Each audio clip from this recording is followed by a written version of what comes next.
Holmon trastabilló contra la pared paralizado de miedo. Su amor se había convertido en una pesadilla. Ten piedad de mí, gritó.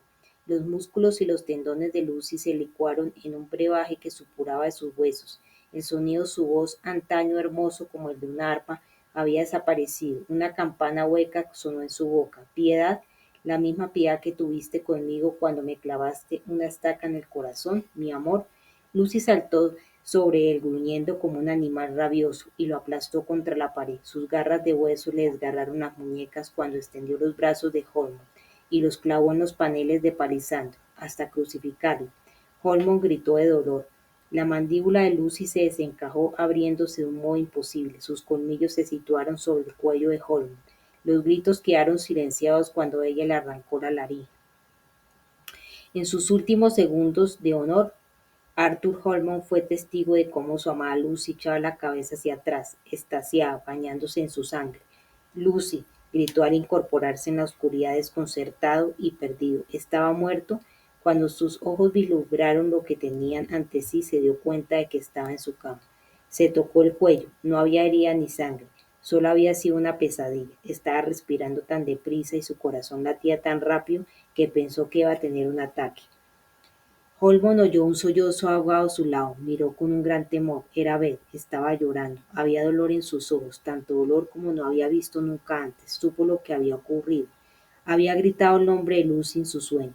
Solo podía imaginar el dolor que Beth tuvo que sentir. Sin decir una palabra, su mujer salió de la habitación. Aunque estuvieran ahogados por la puerta de madera del retrete, oír sus sollozos era igual de hiriente. Sabía que no podía decir nada para consolarla, se despreciaba a sí mismo. El amor que Beth sentía por él era profundo y real. Sin embargo, cuanto más lo amaba a ella, más se distanciaba de él.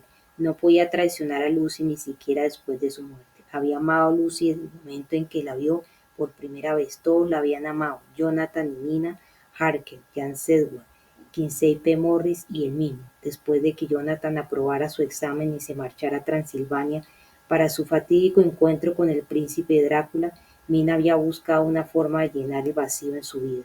Su mejor amiga Lucy encontró la forma perfecta de aliviar la soledad de Mina. Había ofrecido una soirée caritativa en su casa de Whitby, a beneficio de los pobres y de los indigentes de Whitechapel. Fue en ese soirée cuando Jack, Kinsey Porres y Arthur se habían visto todos ellos en el carné de baile de Lucy. Los tres se habían enamorado de ella al instante. Arthur Holman y sus dos mejores amigos habían llegado a un pacto entre caballeros.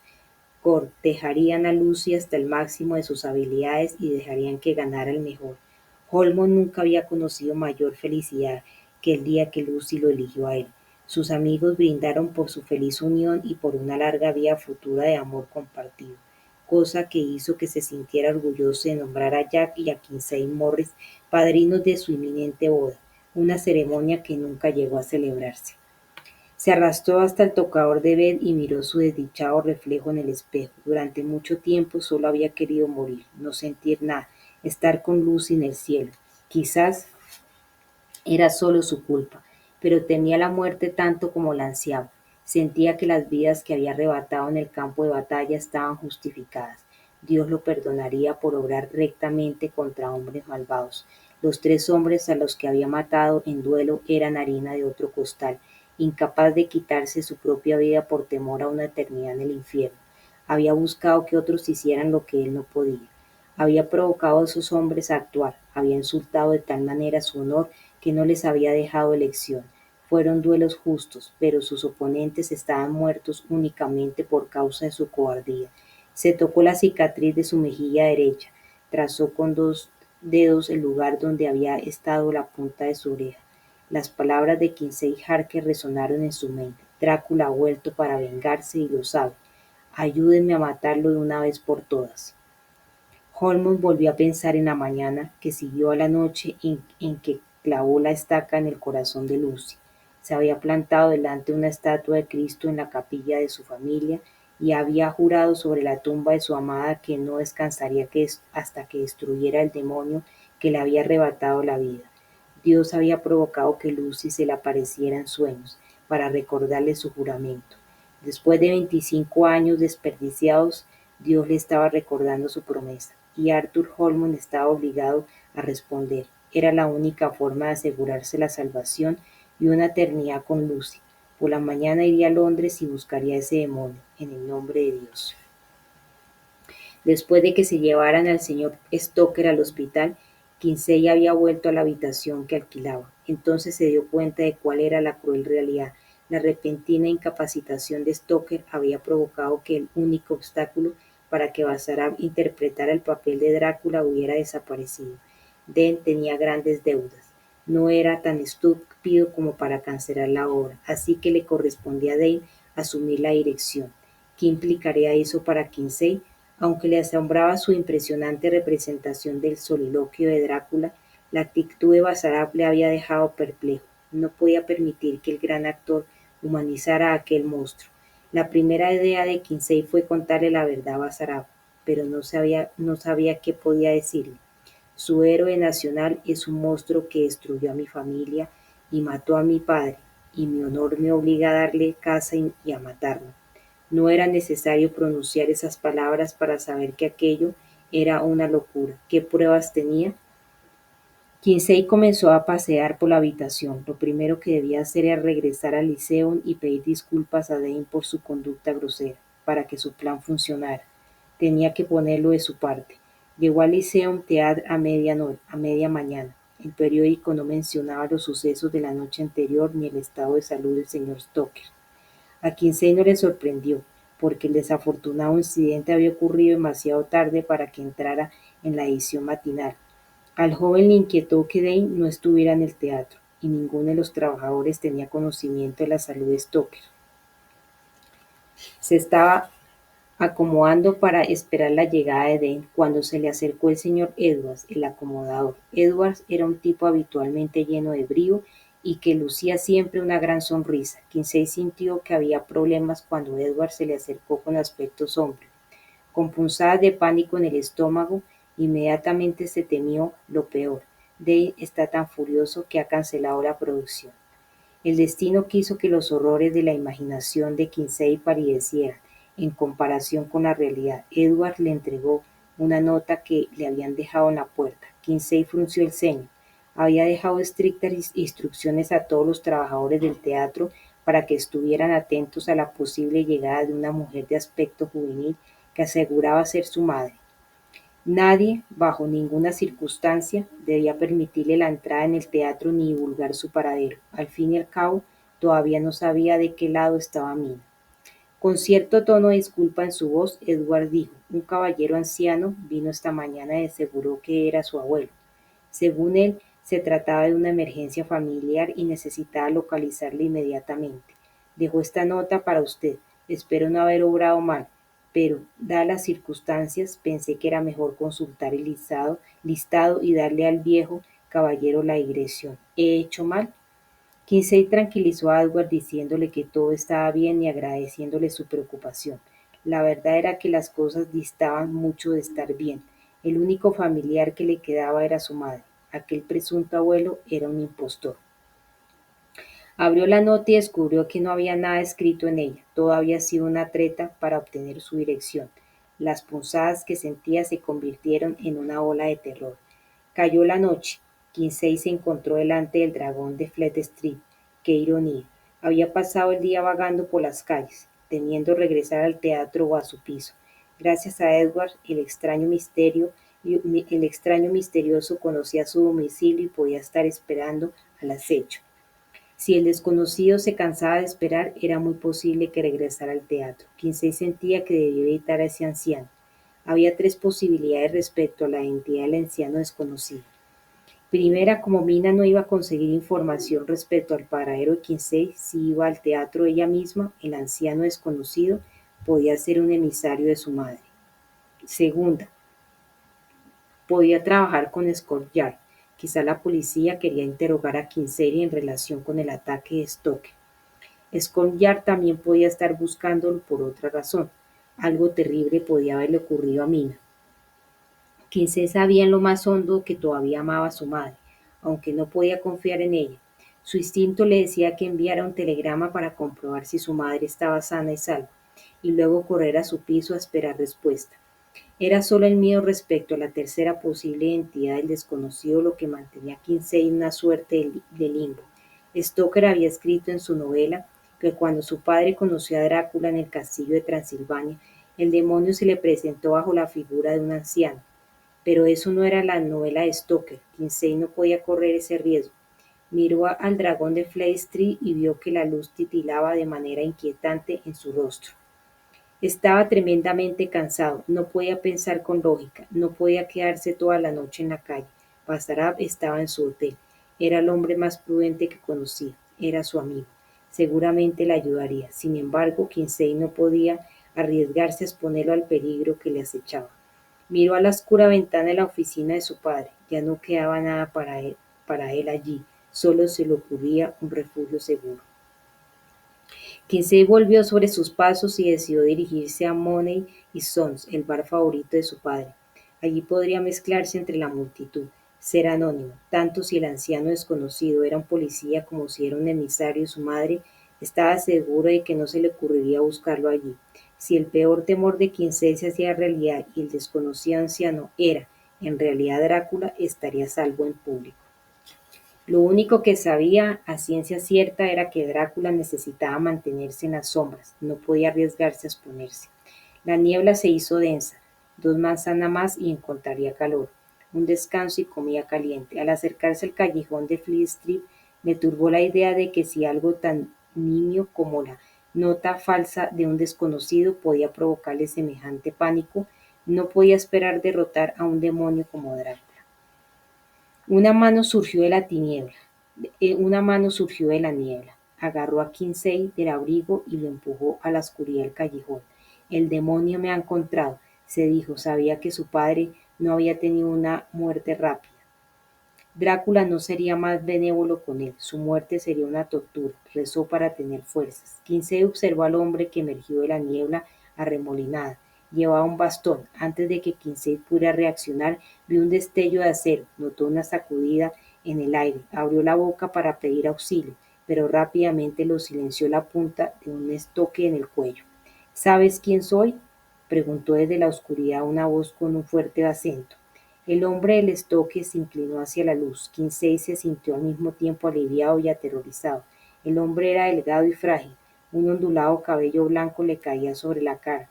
Su ropa estaba bien cortada, pero colgaba como un saco sobre su complexión esquelética.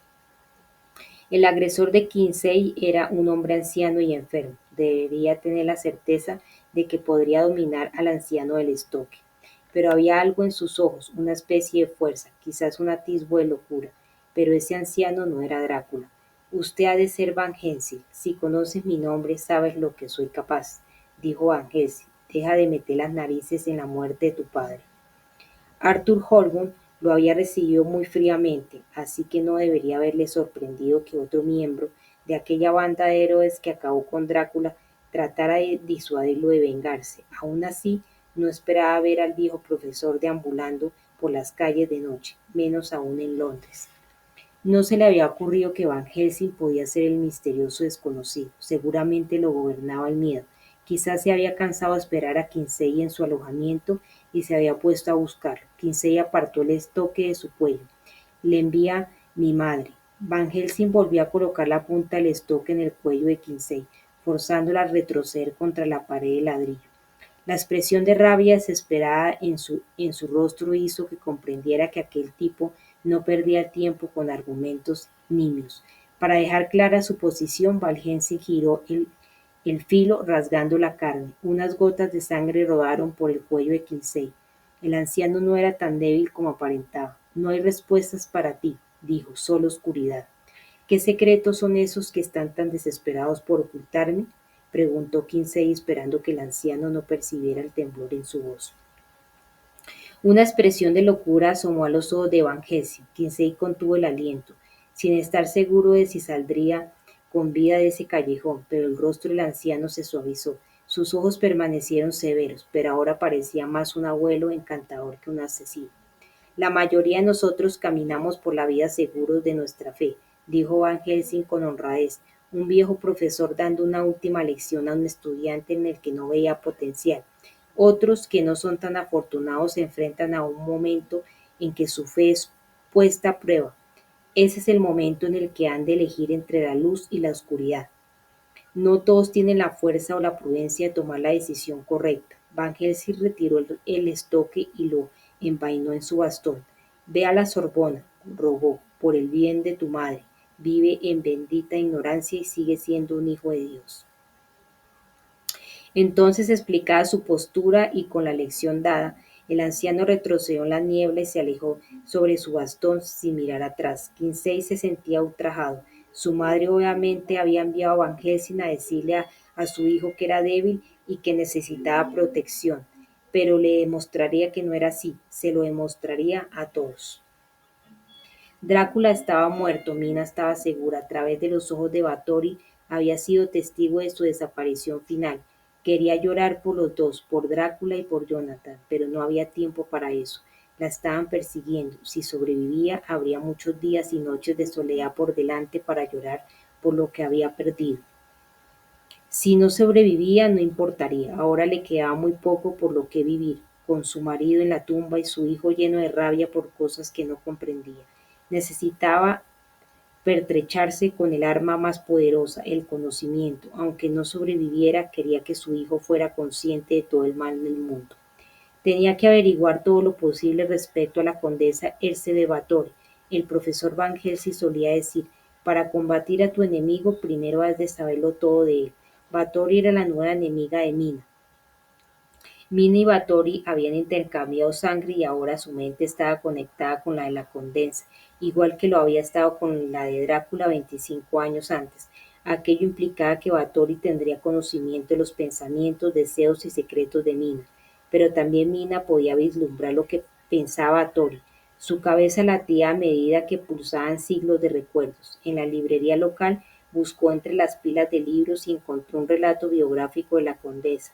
Se había preparado para contemplar una historia de horror, pero lo que encontró era sorprendente y tristemente cautivador. Como muchos de los que hacían el mal, Báthory no había nacido monstruo, sino que se había convertido en uno.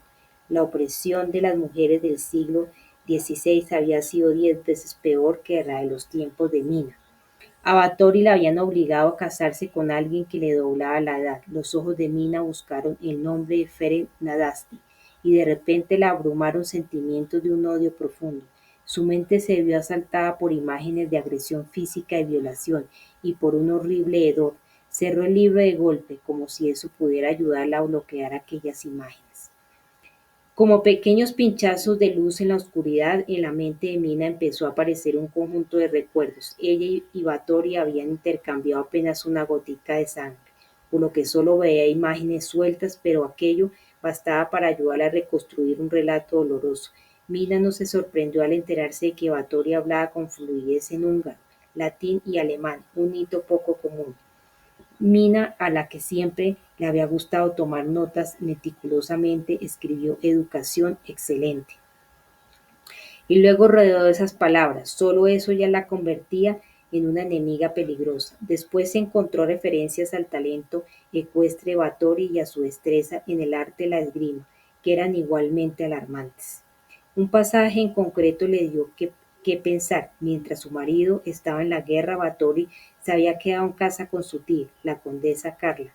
Mina vio el rostro de la tía Carla en su mente, junto con otra imagen, una joven doncella rubia, colgada del cuello, muerta. ¿Qué significa eso? ¿Quién era esa chica? ¿Por qué la habían ejecutado? Trató de concentrarse en los recuerdos, pero las imágenes se desvanecieron como vapor ante un espejo. Leyó que la relación de Báthory con su tía Carla había concluido abruptamente cuando la familia Báthory había enviado una guardia armada para recuperar la condesa. Según los historiadores, tuvo hijos poco después de su regreso. Como era costumbre en la época, fueron educados por institutrices, aunque este de Báthory era una madre devota. A Mina le costaba imaginarlo, pero entonces leyó que la hija de Báthory, Úrsula, y su hijo, András, habían muerto ambos a temprana edad. Los sentimientos de rabia y pena la abrumaron. Vio la terrible risa de Ferenc gritando y la primera vez que le dio un puñetazo. Luego la pateó cuando estaba en defensa en el suelo. No tengo heredero, Dios me está castigando por tus pecados. Mina sintió que Báthory se desquiciaba y que se le helaba el corazón. Aunque tenía la mandíbula rota, la condesa escupió su propia sangre y dirigiéndose a Dios dijo entre dientes: Me has arrebatado todo lo que amaba. Ahora me haré amiga de tus enemigos más odiados. Te arrebataré lo que más quieres. Dejad que los niños se acerquen a mí. ¿No es eso lo que dijiste?